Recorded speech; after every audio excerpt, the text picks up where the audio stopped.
Alright, this is going to be a quick unboxing video. This is for an NVX amplifier. I just got it on the mail. Bought it from Sonic's Electronics for roughly, I think, $200. I got a really good deal. So this is the JAD. Let me open this real quick. You just gotta love this. I love when they put peanuts in on anything. Now I gotta say already roughly, I want to say without even looking at it, it looks roughly, I had the VRZ Hyphonic Brutus 1200.1D before, and it already looks a little smaller, even the packaging, so I'm gonna assume the amplifier's a little smaller. So right here, let's just take it out real quick. Oh yeah, if it's not smaller, it's very it's already very narrow compared to the VRZ. This is a much smaller amplifier so far just by the box. This is the NVX Audio JAD1200.1D. It is true 1200 watts RMS. It is a monoblock Class D amplifier. I do like the packaging actually. Box seems a little cheaper than... No, it's the same. It really is the same. Well, look at this. It's open. Huh. Do not like that. We'll see though. I would like to show you the features, but they're covered by the sticker. Usually Sonic has this thing where they post this paper, basically saying once you rip this sticker, you have avoided, I don't know, return it or some shit or some stuff like that. I gotta say, I don't like that it's open. It's really bugging me already. Well, let's open it and see what happens.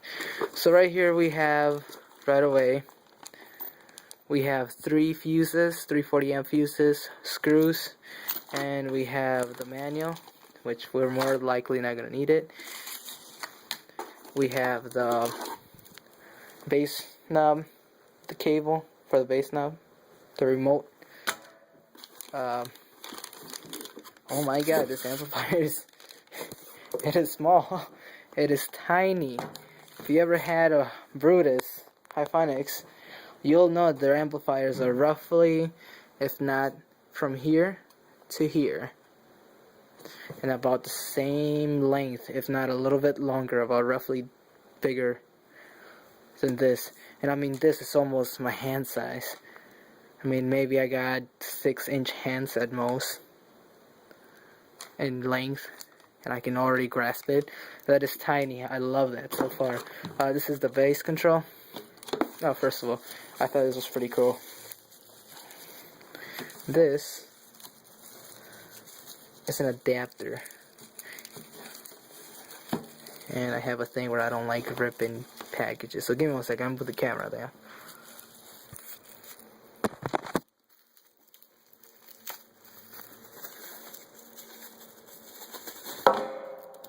Alright, my apologies on that. I just don't like ripping packages. What this is, it's a little adapter. It's for 0 or 4 gauge, and then you have your remote turn on lead. Initially, here, and I'm gonna have to use the camera again because I don't want to rip this package either.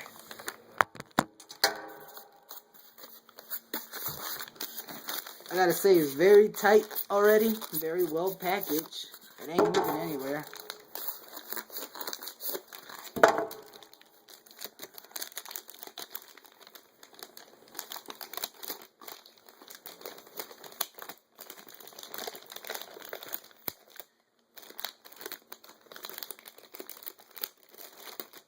Alright, so sorry about that.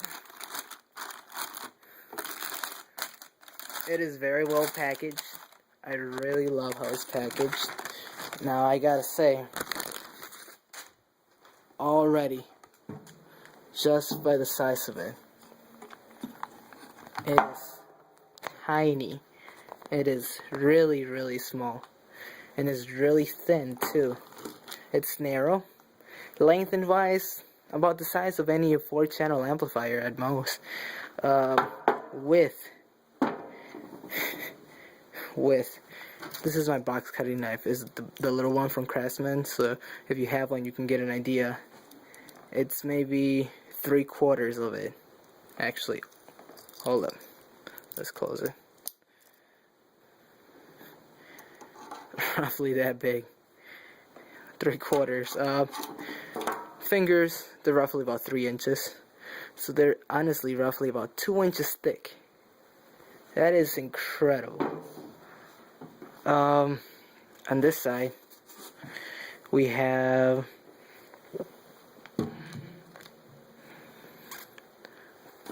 the connection for the remote, which goes right there. I don't know if you can see it. I'm gonna go into some light. Get your low pass filter, 40 hertz to 320 hertz, protect mode, power mode, and then you have a 6-volt, your level, your gain, your input for your RCAs, and if you have if you want a daisy chain, another mono amplifier, you can do it with this. I don't think it's full range, so probably just a mono. If you had a 4-channel amplifier, you probably had a full output, and then you can do a mono, but I don't think so for this one. I don't think any mono does it. On this side, you have 4 connections, four wire terminals. You got, now don't get this confused. This is a mono, not a dual channel. What this is basically one negative, both negatives is the same negative internally. It just splits into 2, so it can make a second connection for making another for putting 2 subwoofers at once without putting them all together. So you got a negative and a positive, negative and a positive. 340 amp fuses, so that's 120 watts if I'm not mistaken. You have really small terminal here, ground, remote, 12 volt. They're actually tiny. That's where this comes in place. You will unscrew that and put that in there with your bigger gauge. Now this does require a